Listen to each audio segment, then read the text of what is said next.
Vamos abrir as nossas Bíblias, novamente, Mateus capítulo 5. Ontem eu queria relembrar-nos, nada de novo nesse ponto, que santificação é a razão que estamos aqui na terra, além de servir ao nosso Senhor, que faz parte desta santidade. E quando Jesus começa, segundo Mateus, a discipular os discípulos, ele fala de certas qualidades de pessoas que vão herdar e vão ficar eternamente felizes. Em primeiro lugar, vimos que a felicidade não será apenas, mas é daqueles que são pobres em espírito. Aqueles que reconhecem a veracidade da avaliação que Deus faz de nossa pessoa. Que nós não temos absolutamente nenhuma riqueza de espírito que nós poderíamos oferecer a Deus. E que Ele aceitaria de uma outra forma, senão de trapos imundos. Somos totalmente paupérrimos. A segunda bem-aventurança que nós queremos pensar, em primeiro lugar, esta manhã, é a bem-aventurança, a felicidade daqueles que choram por causa da sua consolação. Consolação é o galardão da tristeza santa. E nós queremos dar graças a Deus pela sua palavra agora e pedir que Ele nos ajude a aplicar à vida esta tremenda verdade sobre tristeza segundo Deus. Senhor, muito obrigado por este dia tão lindo, tão belo. O lugar onde Tu nos deste o privilégio de ver este dia. Mas muito mais importante ainda, é que Tua presença, Teu Espírito está aqui conosco.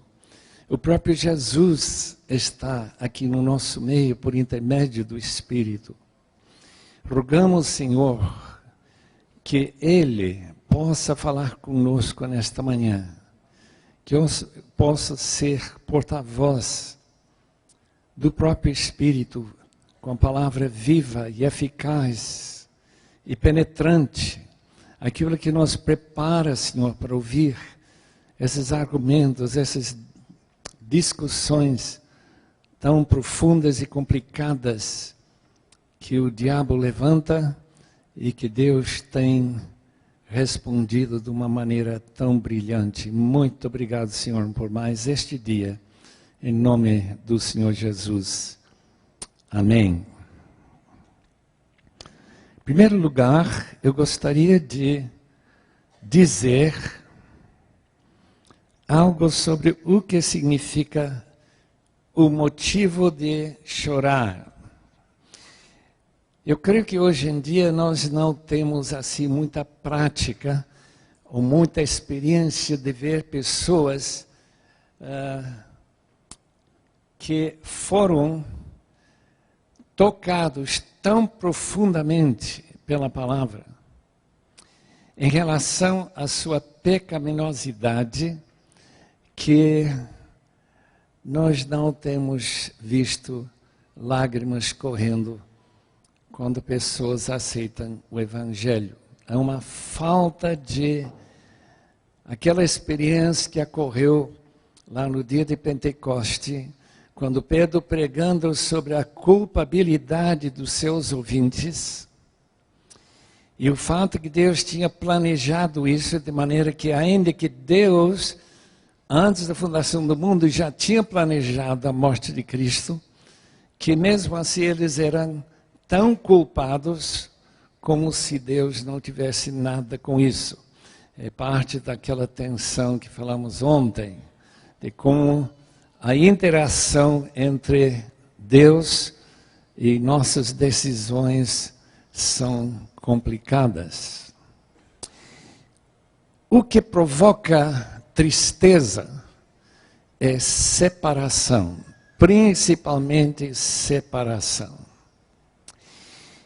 Quando pessoas no aeroporto, quando pessoas nos velórios olham para aqueles corpos daquelas pessoas queridas que estão se separando durante um tempo e logo a gente vê os olhos vermelhos e as lágrimas caindo. Quando uma pessoa que nunca queria perder seu marido vai embora. Lembro também uma senhora de Goiás vir até São Paulo para falar comigo sobre a separação do seu marido. Lágrimas e mais lágrimas.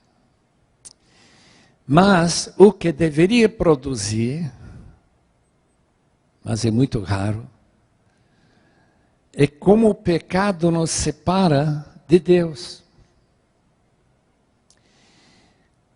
Como o pecado é a barreira que torna a voz de Deus incompreensível ou não existente. Deus parou de falar comigo. Eu leio a Bíblia e ela não fala mais. E quando nós tentamos averiguar por que seria isso, por que eu posso sentar na igreja, ouvir uma mensagem desafiante e não sentir nenhuma emoção, nenhuma afeição, tipo Jonathan Edwards, que chorava em voz alta? E a razão é simplesmente por causa do pecado. O pecado de Adão separa a comunhão de suas criaturas com o Criador. Portanto, chorar é uma maneira que nós expressamos nossa emoção de tristeza. Agora, o interessante é que Jesus, aqui na terra, chorou 3 vezes. O Novo Testamento somente menciona 3 ocasiões. Primeira em João 11, onde Jesus, aproximando aquele túmulo, onde Lázaro tinha sido enterrado uns dias antes, ele ficou perturbado, angustiado de coração. Palavra muito forte, mas logo em seguida, do versículo 33, de capítulo 11, em versículo 35, Jesus chorou. Por que ele chorou? Ele sabia que o Pai, que sempre lhe ouvia, ia levantar ele dentre os mortos. Especulamos que a razão que ele chorou foi, em primeiro lugar, porque por causa dessa ressurreição, ele vai ser crucificado. E a crucificação significa separação do Pai. Ele sabe disso. Ele vai ser culpado com nossa culpa em cima dele. E naturalmente por causa de tanta tristeza até sua volta, quando o último inimigo a ser destruído será a morte, quantas separações vão correr entre nós, irmãos de Jesus, quanta tristeza de velórios, de problemas, de rixas, de conflitos de casa, de filhos que não aceitam nosso amado Senhor.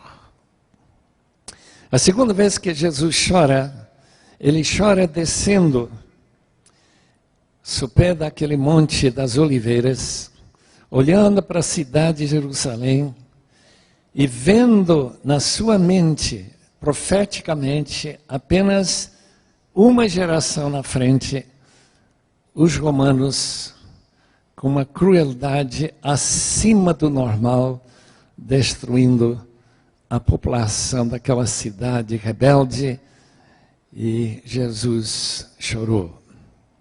E as palavras de Lucas 19, 41 dizem: se vocês pudessem ter sabido a hora, o dia da sua libertação, da sua possibilidade de evitar todo esse sofrimento. Mas agora é tarde. E Jerusalém vai ser destruído de uma maneira incrivelmente cruel. A última vez que Jesus chora é mencionada em Hebreus, especificamente Hebreus, capítulo 5, versículo 7. Eu gostaria de ler este texto para os irmãos por um instante. Hebreus, capítulo 5, versículo 7, nesta versão século 21, reza assim: nos dias da sua vida, com grande clamor e lágrimas, Jesus ofereceu orações e súplicas àquele que podia livrá-lo da morte. E tendo sido ouvido por causa do seu temor a Deus, embora sendo filho, aprendeu a obediência por meio das coisas que sofreu. Claramente, o clamor e lágrimas estão relacionados com o sofrimento de Cristo, um sofrimento novamente de separação que Jesus previa, também pelo fato de que o seu próprio povo, e João vai enfatizar isso no primeiro capítulo, no versículo 10 e 11, ele veio para os seus, o que ele tinha criado, mas seus próprios parentes o rejeitaram. Povo de Israel. E Jesus faz grande clamor por eles. Será que a resposta a essa oração, que é a ressurreição de Cristo, ele foi ouvido, diz o texto, mas também a salvação de Israel, segundo Romanos 11, e versículos 25 e 27. Eu espero ansiosamente ver aqueles judeus de Jerusalém que estão lá diante do muro do choro, e eles se dobrando diante daquele muro, que vai ser eles levantando as mãos e clamando: Jesus Cristo, nosso Messias, morreu tão pertinho daquele lugar para nos trazer-nos essa salvação eterna, prometida na palavra. E eles vão chorar nesse dia por ter demorado tanto em receber esse maravilhoso Evangelho. Irmãos, há outro motivo para chorar. É o motivo chamado de contrição. Aquele perto do interior, quando por um poder que só Deus tem, e através do seu Espírito Santo falar conosco, que você é o homem, como Natan falou para Davi, após o seu terrível pecado, adultério e homicídio, e espera a sentença do juiz divino. Mas imediatamente, Natan diz, seu pecado foi perdoado. Mas mesmo com isso, Davi vai chorar muito, em consequência de todo esse mal que ele cometeu com Batseba e com Urias. Irmãos, em 2 Coríntios capítulo 7, o apóstolo Paulo discorre com este tema de chorar por causa do mal ou por outro motivo, chamado tristeza segundo Deus. Antigamente, por exemplo, no Catedral de Dublin, na Irlanda do Sul, em frente do púlpito tem uma cadeira conhecida como cadeira dos penitentes. E meu guia disse para mim, quando perguntei há quanto tempo que ninguém se assenta nessa cadeira, ele disse, eu não sei, mas deve ser mais de 100 anos. Quer dizer, em nossa época, este capítulo 7 de 2 Coríntios não nos impressiona muito. Versículo 8 diz assim, porque ainda que você tenha entristecido com a minha carta, não me arrependo disso, embora anteriormente tivesse me arrependido.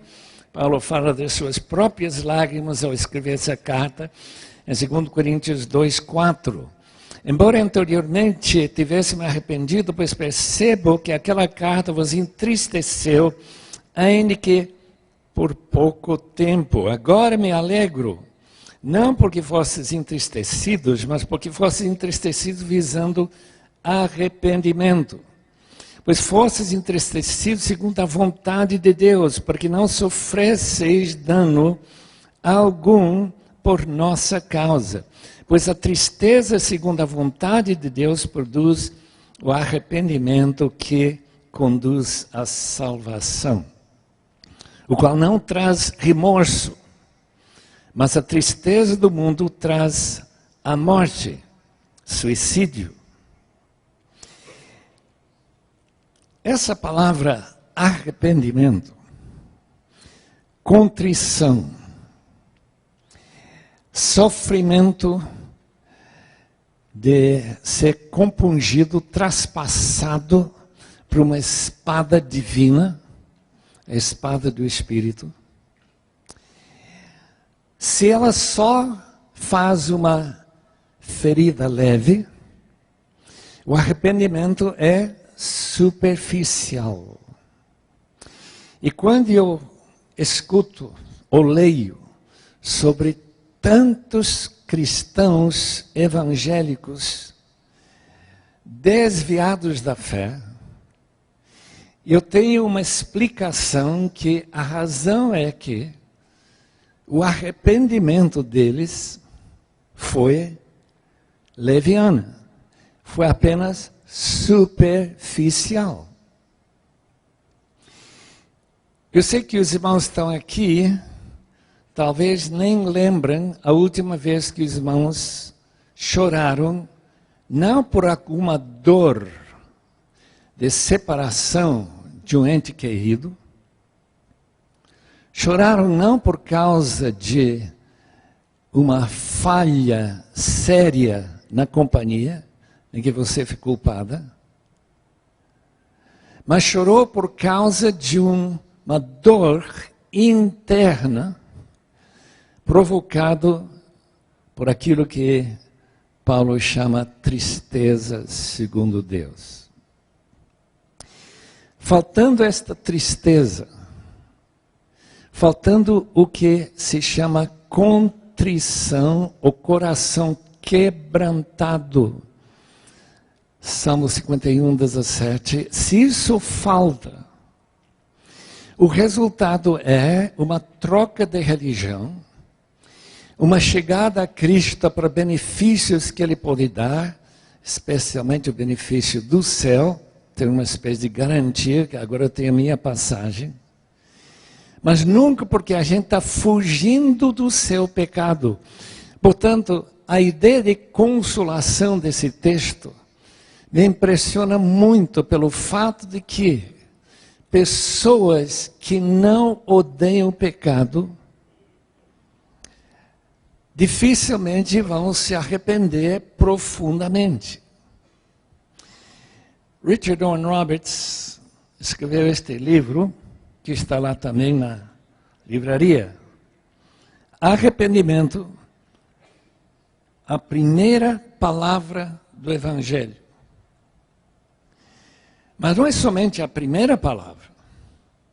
É uma palavra que durante a vida vai chegando e nós traspassando com uma dor terrível. A minha própria experiência desse tipo de tristeza tem ocorrido raras vezes. Mas quando ocorre, é uma dor mais profunda de qualquer dor que eu tenha sentido de tipo físico. É puramente espiritual. E a gente sente como quem perdeu o céu. Ou talvez alguém aqui que perdeu uma namorada em que você estava absolutamente apaixonado, pensava em outra coisa senão ela ou ele. E essa pessoa simplesmente abandonou e foi embora. Tristeza, segundo Deus, ocorreu em Wheaton College, onde eu estudei em 1950, dia 7 de fevereiro. Eu não vou esquecer essa noite, nunca, enquanto essa cabeça funciona, em retrazer à memória eventos do passado. Eu estava sentando na galeria. O pastor Ed, que veio para pregar em uma série de conferências, cada dia, noite, durante uma semana. E nessa quarta-feira, 7 de fevereiro de 1950, ele passou o microfone para uma moça. Antes dele pregar, aliás, ele nunca chegou a pregar. E depois daquela moça, eu não lembro o que ela falou, já estava um outro aluno, e depois mais outros e mais outros, até encher toda essa área do coral atrás da gente, naquela capela de 1.200 lugares, todos esperando até 8 horas para falar o que Deus estava fazendo, especialmente dor de coração. As lágrimas fluíram essa noite. Passou a noite toda, dia seguinte toda, a noite seguinte, e o resultado foi muitas decisões a se dedicar ao Senhor para servi-lo, amá-lo, porque a gente imaginava que talvez servindo a Ele a gente não teria tanta dor, por ter vivido mais longe dele, ter vivido no pecado, sem arrependimento. Irmãos, avivamentos são raros, mas quando chegam, e Richard Warren Roberts é a pessoa que mais sabe sobre avivamentos no mundo inteiro, já juntou 9.000 livros e artigos sobre o assunto, numa bibliografia inédita sobre avivamentos. Eu apenas quero dizer que a experiência como essa, ou outras semelhantes, às vezes pessoais, às vezes em grupo, às vezes numa região inteira, e que ele conta em alguns daqueles relatórios que ele nos traz. Irmãos, quando isso acontece, o avivamento vai se juntando com uma alegria profunda do que esse texto chama de consolação. Nós temos gente aqui triste, mas você tem que saber se é por causa do pecado ou se é por outro motivo, porque às vezes se confundem. Tem gente aqui deprimido e às vezes nós não sabemos por que eu estou sentindo esse abandono de Deus, o chamado noite escura da alma. Mas uma coisa que este texto promete é que essa noite não vai durar para sempre. E se você, meu querido irmão em Cristo, está disposto a se arrepender de qualquer pecado que por acaso você lembra que o Espírito Santo trouxe à sua mente, e você chorar diante do Senhor, como Davi chorou em Salmo 51, eu acredito que você vai receber esta maravilhosa consolação. Deus é tremendo. E se você é um filho e uma filha dele de verdade, nada mais alegra o coração de Deus do que perdoar nossos pecados, como ele perdoou do seu amigo chamado Davi, rei Davi. E ainda que ele sofreu as consequências, ele sabia que estava perdoado. E Salmo 103, outros salmos enfatizam esta maravilhosa verdade. Irmãos, o tempo corre. Daqui a uns dias nós estaremos de volta para o nosso dia a dia normal. E mesmo depois dessa conferência estaremos tropeçando novamente. Aqui a gente vive uma espécie de mosteiro evangélico. E a gente vive nessa alegria de ouvir ideias novas e sabermos qual a origem do mal e tudo isso. Mas a gente vai voltar para experimentar o mal. E aí que a recomendação é: bem-aventurados aqueles que choram, porque eles serão consolados. Pai amado, enche cada coração do teu filho ou filha com essa alegria de um arrependimento aplicado ao coração. Aquela fé que, se nós confessarmos nossos pecados, Ele é fiel, Ele é justo, Ele é garantido a nos perdoar, nos purificar de todo o pecado e dar-nos essa consolação, não somente para hoje, mas para a eternidade também. Mais uma vez, pela cruz de Cristo, nós te agradecemos. Em nome de Jesus. Amém.